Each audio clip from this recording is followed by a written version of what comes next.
Good morning and welcome back to Questioning Sense with me, Matt. I hope you guys are well. I'm in a bit of a situation. I'm just recovering from yet another bout of COVID. So if I do start coughing and spluttering throughout the filming of this video, I do apologise, but as I'm sitting around and I actually have got my coughing under a bit more control, I thought it would be a good opportunity to film a video. And today we're going to be looking at a collection of perfumes that I own that are all about iris. So this video is an iris video, not the anti-iris, of course, just perfumes. Now, I have quite a lot. I think we've got 13 perfumes to get through, so it's going to be a quick blast, a quick tour through them all, just to give you some options. Everybody has a favourite iris, if they like iris, obviously.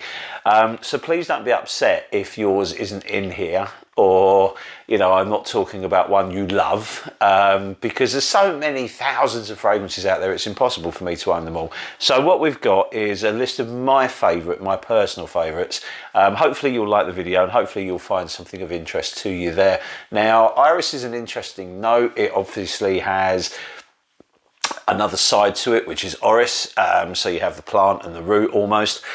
So today we're mainly focusing on the iris. Now, it's often quite a feminine note, but it's used to devastating effect in masculine perfumery, and I personally think that all of the perfumes in this list are completely unisex. So there's going to be some you like, some you love, and there might be a couple of surprises in there, because there is a real classic in here, and a couple that I prefer to it. So don't get upset if I don't love your favourite perfume, or, you know, please don't worry if Iris Nazaria is not in this list, or Prada L'Homme is not in this list.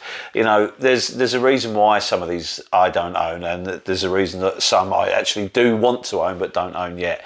So, as I say, 13 perfumes to get through, and it's been a long time since we've done a list, so I kind of got a bit bored of the whole you know, YouTubers doing perfume lists, because some of the lists out there that I've seen videos of were getting insane. You know, top 10 fragrances to wear with a hoodie, top 10 fragrances to wear to a jumble sale, top 10 fragrances to wear to your own funeral. You know, it's getting ridiculous. So I'm just decided that what we'll do is we will do some kind of list videos, but generally what I'd like to do is kind of focus more on a note, or, you know, a material that I like or have a lot of perfumes around. So we're not doing, you know, your top 10 fragrances to, I don't know, pull someone in the supermarket or anything like that.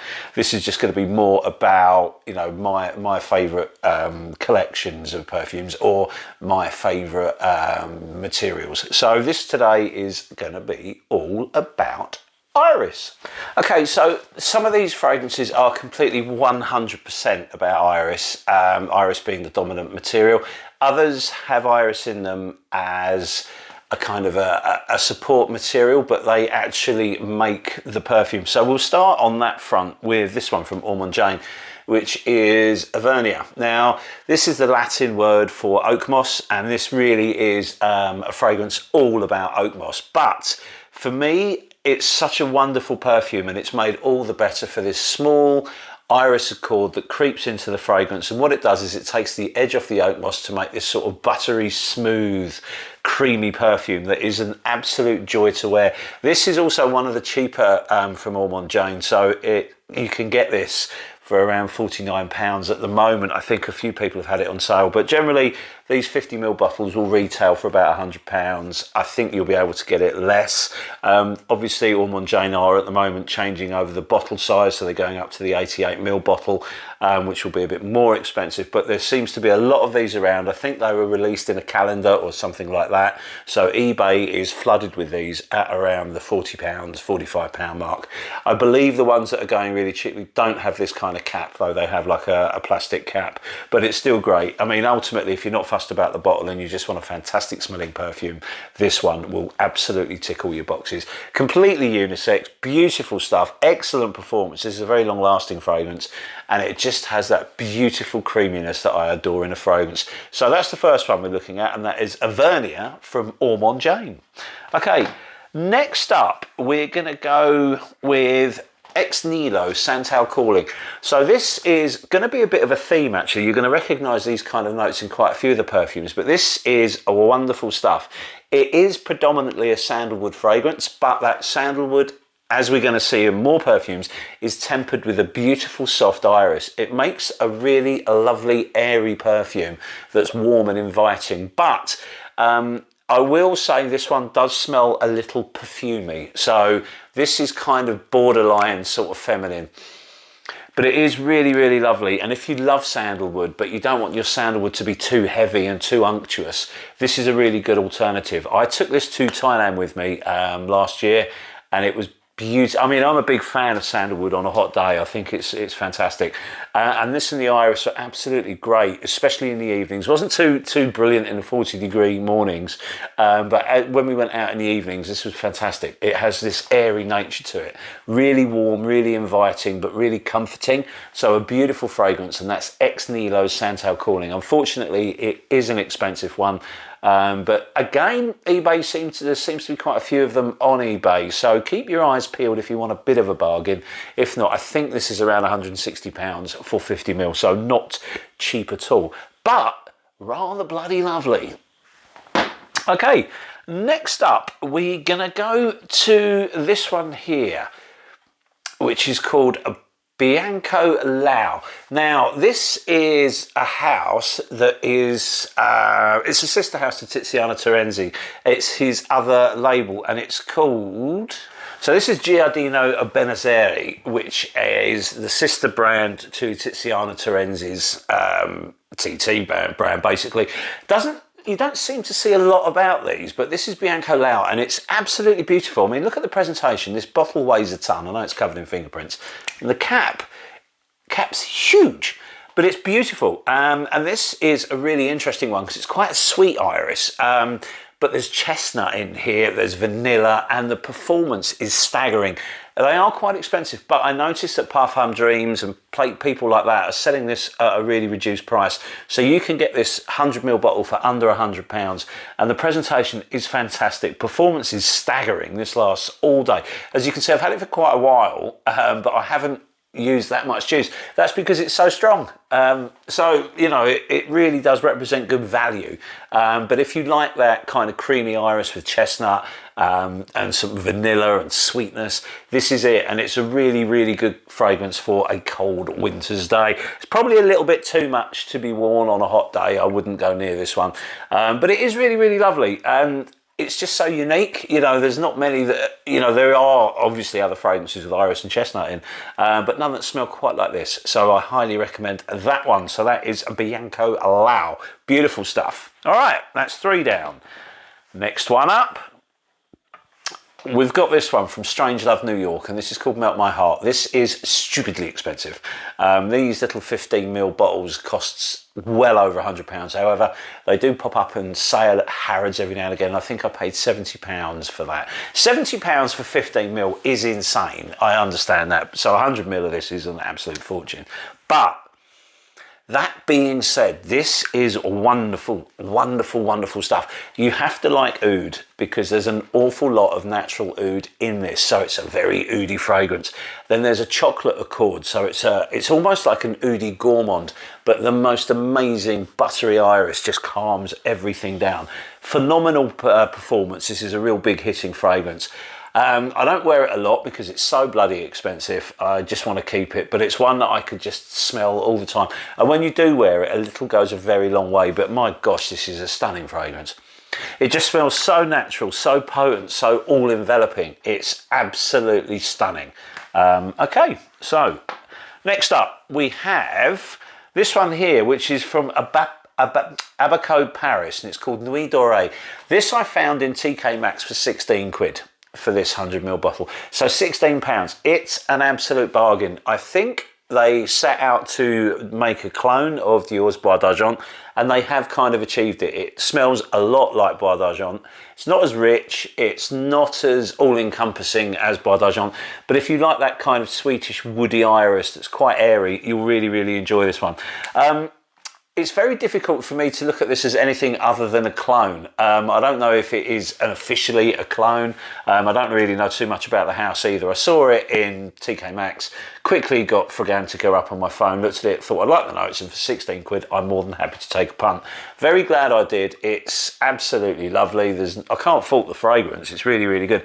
And for the money you're paying for it, yeah, it's a bit of a bargain, and it will capture a bit of that magic that Bois d'Argent has in spades. Not as luxurious smelling, but pretty good, and performance is all right as well. So you know, you can get through a day at work with that one. Okay, so that's that out the way. Next up, we have from Stephane Humbert Lucas. This is Taklamakan.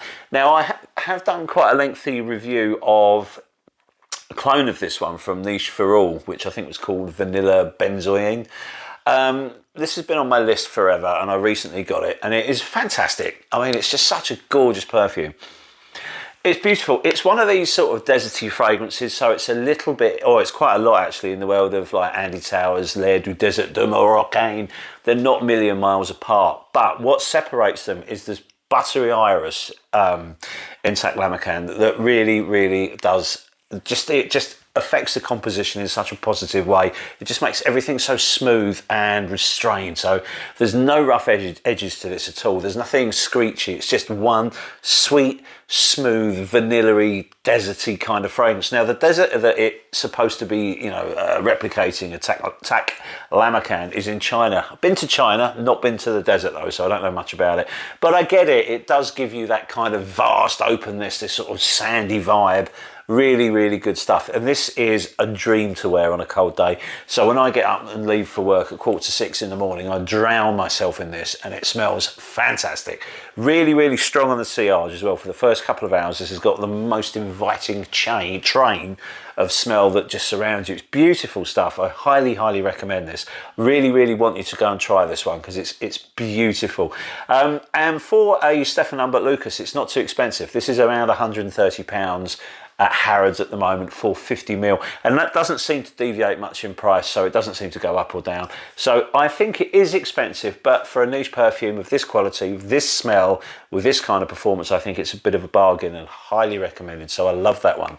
Not a major iris fragrance, but the iris in here is very, very important. Okay, now we're going to have a look at three of the more popular designer iris fragrances, and I do have a clear favourite from these three, and it might surprise you a little bit, so we'll get on with that bit next. Okay, so the next three we're going to look at are the sort of designer kind of iris fragrances that everyone's kind of heard of or knows. Now, I enjoy these three, but I do have a very clear favourite, and of the three we have Givenchy's Gentleman Reserve Privee, which is lovely. This is iris, this is a little bit of whiskey, this is got some chestnut in it, and a little bit of a leathery dry down. And then we have the classic that everybody's heard of, Dior Homme Parfum. This is quite hard to get hold of. They seem to run out of stock of it quite a lot. So this is more of a leathery, irisy kind of affair. Really, really good perfume. And then we have from Valentino Uomo Intense, which is, of the three, by far my favourite. I really, really rate this as the best of that kind. And I know this is going to surprise a lot of people because everyone thinks I'm going to be raving about the Dior Homme Parfum. I don't really rate this as much as a lot of other people do. I think it's a good perfume. I think the perfume is got really, really good performance. I think it's well made. I think the materials are high quality. I think it's fabulous, but I don't know. I like the iris to be sweeter than it is in this one. I like a lot more about the other two than I do this one, and I think this one's kind of a little bit overhyped, and I know that's going to piss everybody off. How dare you say that about Dior Homme Parfum? It's a good fragrance, don't get me wrong, but I never wear it. I think I just don't reach for it. I think because it's kind of got that kind of leathery, oody kind of base, which I've got in other fragrances that I prefer. I got this because I wanted the bright iris, which is what you would more associate with Dior Homme Intense rather than the Parfum. So I'm pretty sure I bought the wrong one. Now, when I talk about Dior Homme Intense, which isn't here, I find that very, very similar to the Givenchy, which I love. So I will not be buying Dior Homme Intense because I've got everything around it. This is a lot more similar to it than some of the others. So this is why I really, really enjoy this one. This one, as I've said, I like it, but I don't love it. I think it's a good perfume, but it's just not for me. And I think I'm probably going to sell this one. So this will go. See, I've become a bit of a grown-up now. I've actually started selling some perfumes that I don't wear. But by far, the brightest, the sweetest, the more... This is a more airy. It seems to have a better sillage when I wear it. People seem to love this one on me. It gets compliments at work. And I just love it. It's a lot more fun. There's a sweetness to it. There's, you know, it's smooth and it's luxurious smelling, perfect for a cold day, and one I absolutely adore. So this is easily my favourite of the whole of the, you know, designer ones, and the Givenchy, the Dior, and of course the Valentino. So yeah, this might surprise a few people, but I much prefer this one. So this is the one that I would hold higher than the other two. And then I would go with the Privee, which is lovely. I think it's a beautifully made fragrance. I love the chestnut accord in this. I think it all works together, and the booziness is brilliant. But because of that booziness, I don't like to wear it for work. In my line of work, you can't have any alcohol in your blood system. If people think you're smelling of booze, then you'll be off to HR for a piss test and all the rest of it. So it's just not worth the hassle. But I do like wearing this one on a Friday night when I go for a couple of pints. So yeah, really, really good. And as I say, the Dior Homme Parfum, I understand why people love it, but for me, it's just a little bit overhyped, a little bit overrated, and one that I will probably move on. All right, now we're getting through them. Next up, we have from usbox, the wonderful Visionary Eye. I think I've done a video on this one on its own, but it's a great fragrance.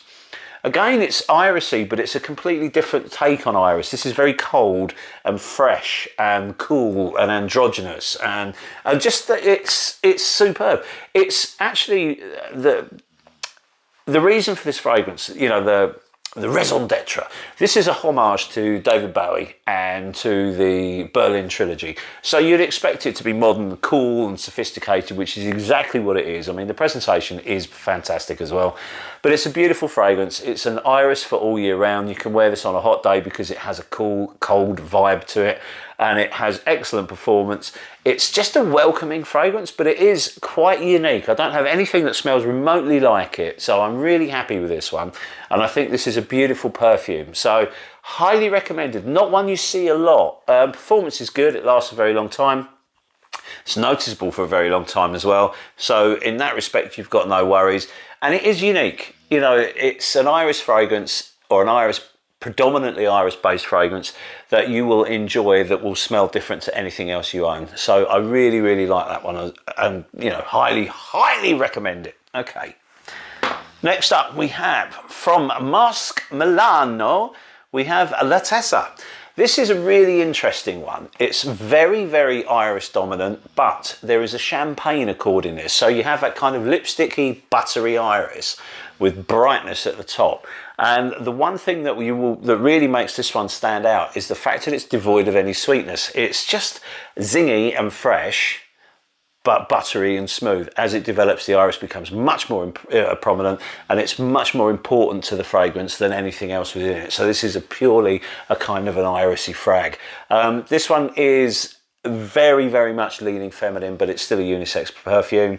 I love the bottles. These little 35ml fragrances are really good in terms of presentation. They look cute. You can get 100ml bottles, I think, of some of them, maybe not the newer ones like this, but keep your eyes peeled for it. These do pop up on eBay in sort of really good prices. I think retail, this is around the same sort of price as a Nasamato, so about £130 for 35ml. However, have a look on eBay, because these are often going for like £65–70, which is a lot better. But really, really good. I just like the fact that it hasn't got any sweetness to it at all. You know, it's a fabulous, fabulous fragrance, and the iris is really well done. It's a very well made perfume. The materials all smell very, very sort of natural. There's nothing screechy about it, but be aware there is no sweetness here. So if you're looking for a sweet, cuddly iris, this isn't it. This is a much fresher, kind of grown up perfume, but really highly recommended. Okay.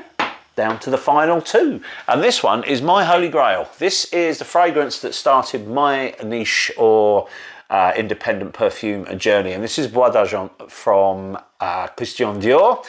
And this was gifted to me, not this bottle, but this was gifted to me years and years ago by my sister who worked for Dior, and she said, you're going to love this fragrance. And as soon as I smelt it, that was it. My interest in niche perfumery peaked, and I couldn't get enough of it, and that was it. I was off out trying to smell and find every kind of perfume you can imagine. But it all stems from this one. This isn't the original formulation, which is not a lot, but it's richer, it's heavier.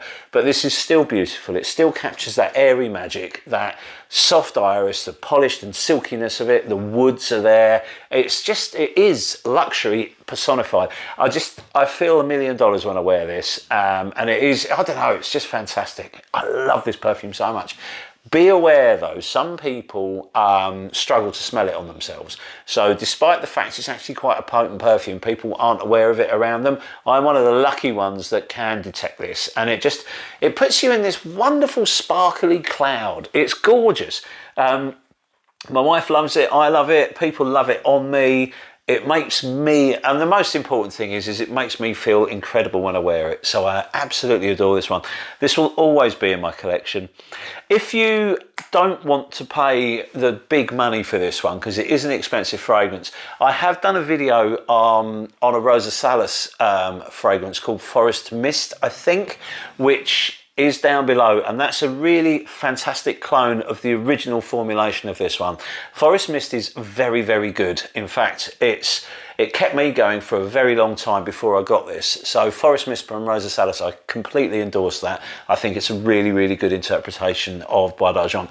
But for me, I had to have a bottle of it. I absolutely adore it. As you can see, I've taken quite a big chunk out of that, so I wear it a lot. But yeah, it is expensive, but I personally think it's worth it. So if you don't like to buy lots of perfume and you do like to save your money and just buy one every now and again, this is one to consider because it's awesome value, beautiful stuff indeed. And then finally, the last one, and in some respects this is my #1 iris fragrance. I adore it.